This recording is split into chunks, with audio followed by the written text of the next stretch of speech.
நம்ம சேனலை சப்ஸ்கிரைப் பண்ணாதவங்க சப்ஸ்கிரைப் பண்ணுங்கள். கூடவே பெல் ஐக்கானை கிளிக் பண்ணிங்கன்னா நாங்கள் அப்லோட் பண்ணுற வீடியோவை நீங்கள் உடனுக்குடன் பார்க்கலாம். Hello friends, welcome to pebbles. நான் இன்றைக்கி செய்ய போகிறது நீர்மோர். இது வந்து இன்னும் வெயில் காலத்துக்கு வந்து ரொம்ப நல்லது.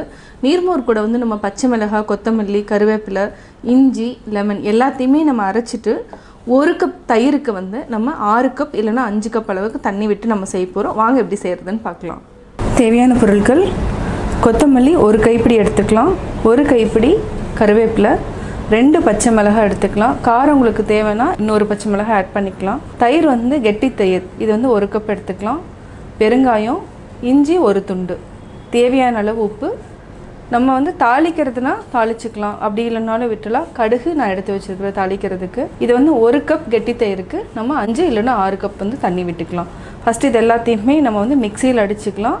அதுக்கப்புறம் நம்ம தயிரையும் போட்டு அடிச்சுட்டு வடிச்சுக்கலாம். இப்போ எப்படி செய்கிறதுன்னு பார்க்கலாம்.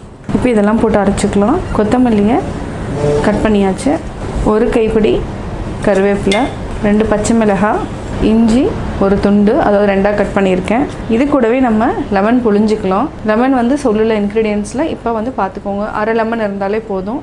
தேவையான அளவு உப்பு. இதை வந்து நல்லா மிக்சியில் அடிச்சுக்கலாம். அதுக்கப்புறம் நம்ம தயிர் ஆட் பண்ணிக்கலாம். இப்போ நம்ம பச்சை மிளகாய், கருவேப்பிலை, கொத்தமல்லி, இஞ்சி, லெமன் எல்லாத்தையும் அரைச்சிட்டோம். இப்போ வந்து நம்ம தயிர் ஆட் பண்ணிக்கலாம்.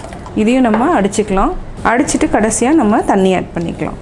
தயிரோடு சேர்த்து நம்ம அரைச்சிட்டோம். இப்போ வந்து வடிகட்டிக்கலாம். இப்போ நம்ம 5 டம்ளர் அளவுக்கு தண்ணி ஆட் பண்ணிக்கலாம். 1 2 3 4 5. நம்ம இதுக்கு ஜாஸ்தியாக கூட ஆட் பண்ணிக்கலாம், இதுவே கெட்டியாக தான் இருக்குது. கருவேப்பிலை வந்து சாப்பிட மாட்டாங்கிறதுனால நான் வந்து அடித்ததுனால அந்த சத்து ஃபுல்லாக இந்த நீர்மோரில் இறங்கிடும். அதனால் நம்ம தாளிக்கிறப்போ கருவேப்பிலை வந்து ஆப்ஷனல் தான், நீங்கள் தேவைன்னா தாளிச்சுக்கோங்க, இல்லைனா வேண்டியதில்லை. இப்போ நம்ம நல்லா வடிச்சிட்டோம். இது கூடவே நம்ம பெருங்காயம் ஆட் பண்ணிக்கலாம். இது 1/4 டீஸ்பூன் அளவுக்கு நான் ஆட் பண்ணியிருக்கிறேன். இதை நல்லா மிக்ஸ் பண்ணி விட்டுக்கோங்க. தேவையான அளவு உப்பு ஆட் பண்ணிக்கலாம். இது வந்து 1 கப்பு தயிர் அளவுக்கு தான் நான் எடுத்திருக்கேன். நீங்கள் 2 கப்னா இந்த மெஷர்மெண்ட் வந்து நீங்கள் கரெக்டாக, அதாவதுன்னா தண்ணி ஆட் பண்ணிக்கலாம். இப்போது நீர்மோர் ரெடி ஆகிடுச்சு. சுவையான நீர்மோர் ரெடி. நான் நீர்மோர் எப்படி செஞ்சேங்கிறத பார்த்தீங்க. கட்டாயம் உங்களுக்கு இந்த வீடியோ பிடிச்சிருக்கும். இந்த வீடியோ பிடிச்சதுன்னா லைக் பண்ணுங்கள், ஷேர் பண்ணுங்கள், கமெண்ட் பண்ணுங்கள். மறக்காமல் எங்கள் சேனலை சப்ஸ்கிரைப் பண்ணுங்கள்.